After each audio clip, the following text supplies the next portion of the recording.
Hi, Joe O'Connell, Sandpiper Pump. Today we're going to show you how to install a wet end kit into an HDB 1.5 inch.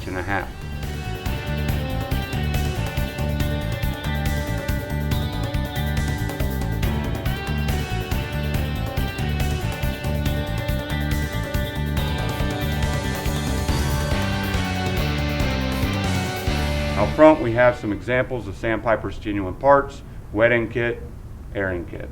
The rebuild you're going to see is accurate in man method and machine, but for video purposes some parts of the work performed have been condensed in time. At any point during the presentation, please pause this video until you have completed any phase of the process. Identifying which kit is required for your repair has become easier on newer pumps with the permanently affixed metal serial number tag that now indicates the wet end and air end kit information for the pump. Kit information can also be found in the service and operating manual. Sandpiper genuine replacement parts, wet end and air end kits provide a bill of material of the components included in the kit. All items included in the kits are components that Sandpiper recommends replacing when rebuilding a pump. The pump we are using today is an example of the ease of kit installation. Always consult your respective service and operating manual before performing any maintenance on your pump. Service and operating manuals include composite repair parts drawings, repair parts list, and torque specifications. For service and operating manuals or more information, visit us on the web at www.sandpiperpump.com. Always remember that safety is the highest priority. When working on or around any equipment, always follow the correct safety procedures. Always read and follow the safety warnings and instructions in the service manual before any work is started on the pump. For more information, see the Warren Rupp video on safety at sandpiperpump.com. The pump we are using in this presentation has been built new and is considerably easier to work with than a pump that has been used in a process. Additional time may be required in the separation and preparation of parts and components during the rebuild. While the pumps are different in size and flow, the techniques and procedures used in the rebuild of the HDB 1.5 inch are also applied to the commonality of the HDB2 and the HDB3. These are the recommended tools used with the rebuild. While the sizes may change based on the model, the type will remain the same. Torque wrench, ratchet, small slotted screwdriver, O-ring pick, 12-inch pry bars, sockets and or wrenches, 3/8, 1/2 inch, 9/16 inch, 5/8 inch, 11/16 inch, 3/4 inch, 1 5/16 inch 6-point socket. Let's get started taking the pump apart. We're going to start with taking the manifold off. For video purposes, we're going to use a 3/8 inch electric impact gun. We're going to flip the pump up here. On the HDB2 and 3, you're not going to be able to do this, but we'll go ahead and take the manifold off. Once you have the bolts removed, go ahead and take the manifold and set it aside. We'll come back to that. Take the gaskets off. You can go ahead and discard those. We'll take the outer chamber off on one side. You're going to have 2 blind holes. You'll want to leave those for last. It'll hold the chamber in place. Turn the unit up on its side there. Take the chamber off, set it aside. We'll loosen the outer plate here off the diaphragm rod. Remember, this on an older unit, it may take some time to get this thing off. It may be a little stuck, but work with it. Pull the plate out. Diaphragm sits in a bead and you may have to reach in and pry it out to get it out, especially with the thermoplastics. You can discard the diaphragm and the wear pad. Take the inner plate, set the bumper and the inner plate aside. And then you can go ahead and take the opposite chamber off now. Set the chamber aside.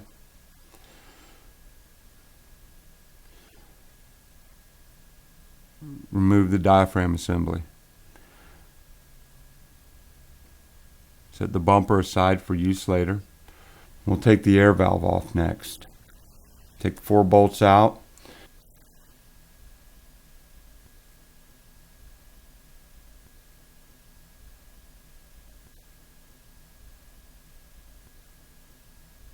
Now we're going to take the diaphragm rod off. Today we are using a vise with soft jaws. Soft jaws are utilized to ensure that the shaft is not scarred, scratched, or damaged while it's clamped in the vise. Make sure you set the bumper aside. Clamp the rod into the vise.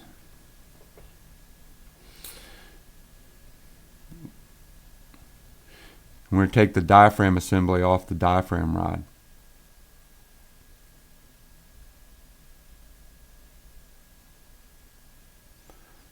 Spin that off and separate the two. You may have to put the inner diaphragm plate into the vise to get it to come apart from the outer plate that is threaded on. You can discard the diaphragm and discard the wear pad. Inspect the diaphragm rod for any scratches, grooves. Replace that if necessary. Open up your wet end kit, lay your components out. Inspect the inner and outer diaphragm plates. Ensure the plates have no sharp edges or scarring on the radius. Plates can be cleaned up with emery paper, crocus cloth, or fine sandpaper. Make sure the radius is maintained during cleanup. Replace if necessary. Go ahead and remove your soft jaws, and you want to clamp the inner plate into the vise. You want to make sure you get a hold of the bottom part of the plate and not up on the radius. You want the flat face to face up. We're going to install our diaphragm now. The natural bulge of the diaphragm faces out. So you want to invert the diaphragm, put your wear pad on, thread your outer plate in through the assembly. And then torque to manufacturer specifications, which you can find in your service and operating manual.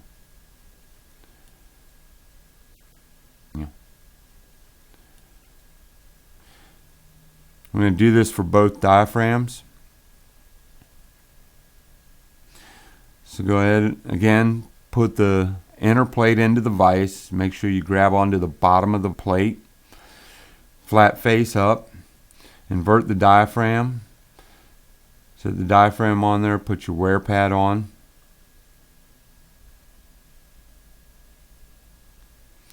And then thread your outer plate into the assembly.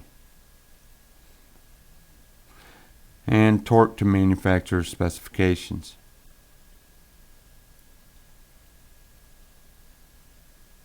Want to go ahead and then clamp the diaphragm rod back into the vise. Make sure you use your soft jaws.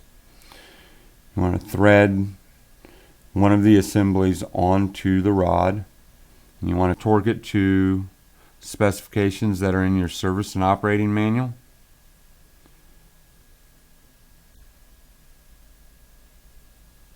We'll take that assembly out and reinstall it into our HDB 1.5 inch. Make sure you put the bumper on. Apply a little grease to the diaphragm rod.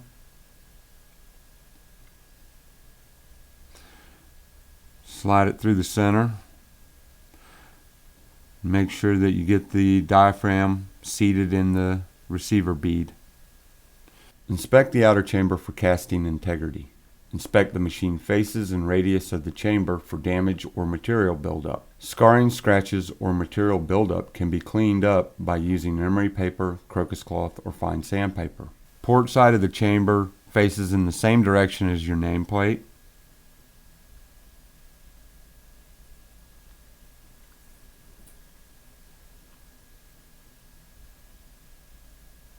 You want to install the two blind hole bolts first.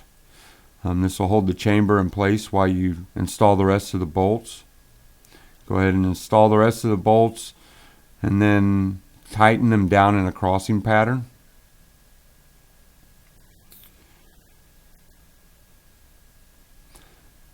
Go ahead and put the opposite diaphragm assembly on. Make sure you put your bumper on.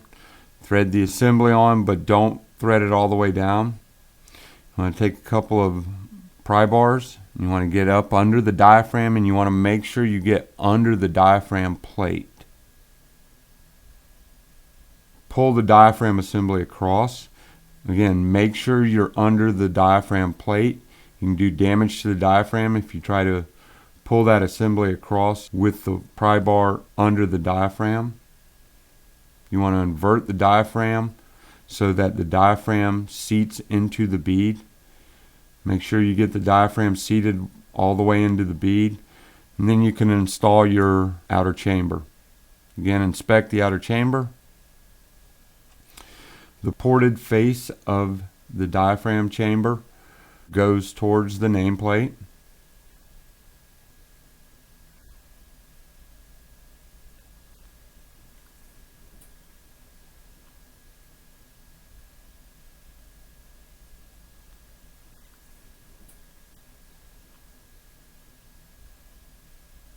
Install the bolts into the two blind holes, hold the chamber in place, and then you can install the rest of the bolts. Tighten all the bolts down in a crossing pattern. Go ahead and install the pilot valve next. Pilot valves come pre-lubed. Pull the pilot valve shaft out. Just inspect it, make sure the lube's good. You may want to apply a little more extra lube on there.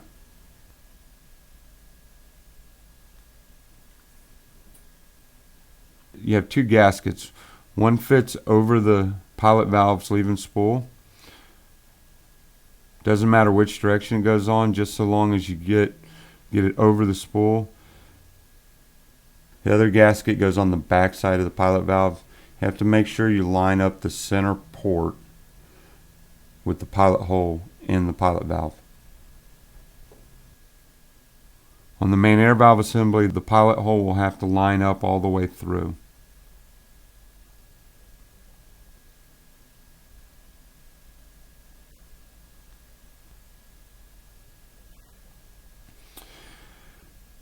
Next, you want to push the actuator plungers out of the way.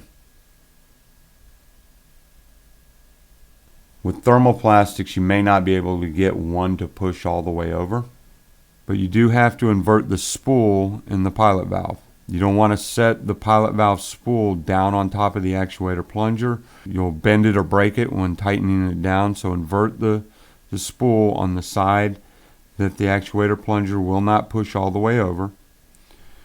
Install your pilot valve with your two gaskets. And then we're going to install the main air valve assembly. Again, make sure the pilot hole on the main air valve assembly lines up with the pilot hole in the gasket in the pilot valve.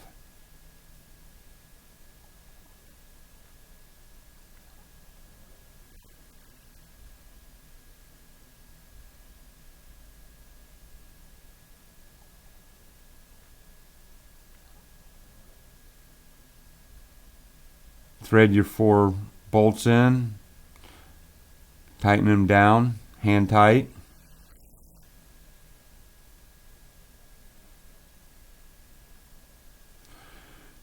Take our manifold assembly and disassemble it. We're going to take the threaded flanges off first.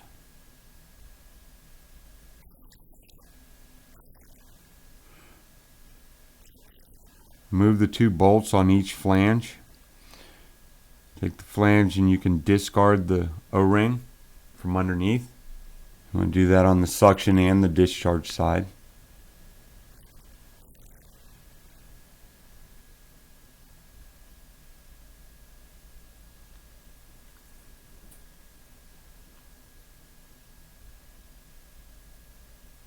Now we'll take the 6 cap screws out of the manifold assembly itself.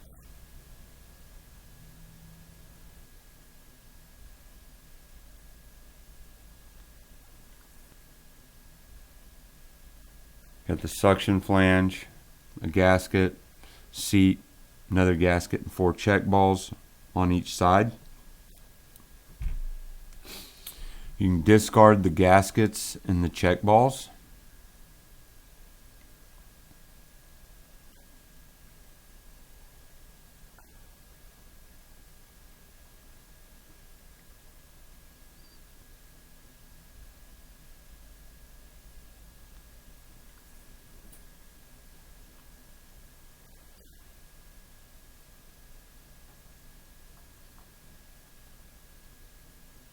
We want to inspect the manifold for scarring, damage, or material buildup. Check the casting for wear. Check the port for thread integrity. Repair or replace as needed. Emery paper, crocus cloth, or fine sandpaper can be used to clean the manifold up. Manifold has no up or down.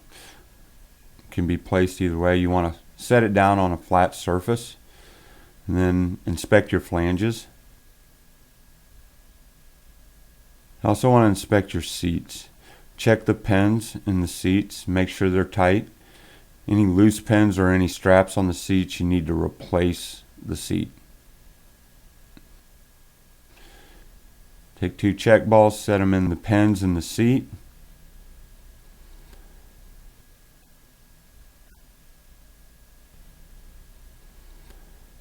Set a gasket down there. It'll line up. Place that into your flange. Set that assembly aside. On the suction seat, you want to check the pins again. Set your gasket down. 2 check balls. You want to place that into the manifold.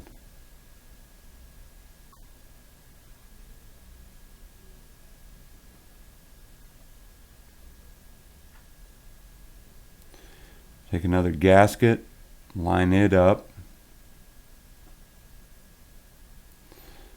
And this is the suction side, so you take your suction side flange. It's marked with the N. You want to put that up against the manifold. The face of the flange, the porting face of the flange needs to face upward. And we want to take our discharge assembly, put your gasket on, line it up on the opposite side, and it needs to face up.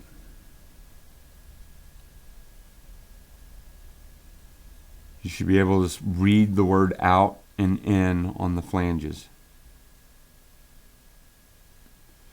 Install a couple of cap screws just to hold the assembly together.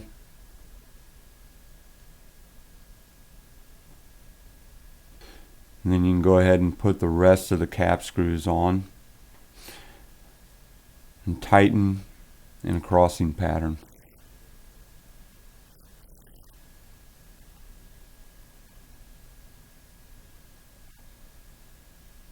We'll reinstall our threaded flanges. Take the O-rings, work them into the groove, make sure they're securely into the O-ring receiver groove. Take your 2 bolts, tighten them down. Either flange will fit on either side. You can do that for both sides.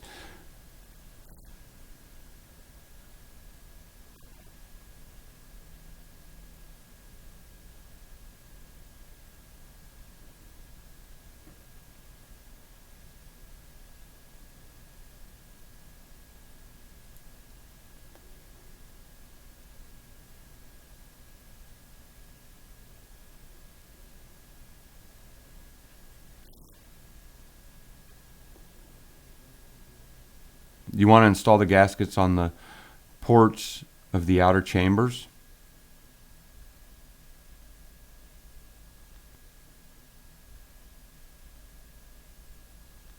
We'll set our manifold assembly up. Make sure that you have the suction and discharge ports in the right direction, in and out, marked respectively. The suction side needs to be on the bottom. We want to take our retainer wedge. The entry face of the wedge needs to be pointed towards the chamber.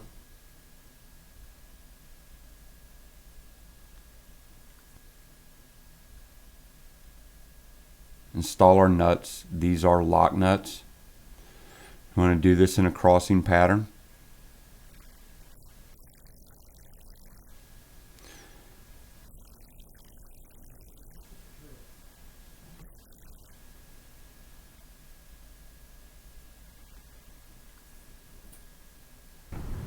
That completes our wet side rebuild of our HDB 1.5 inch. Our rebuild included check balls, diaphragms, sealing rings, gaskets, O-rings. If doing a complete rebuild, also see our video on airside rebuild. Or for additional information, find us on the web at sandpiperpump.com or contact after sales support at service.warrenrupp@idexcorp.com. Thank you.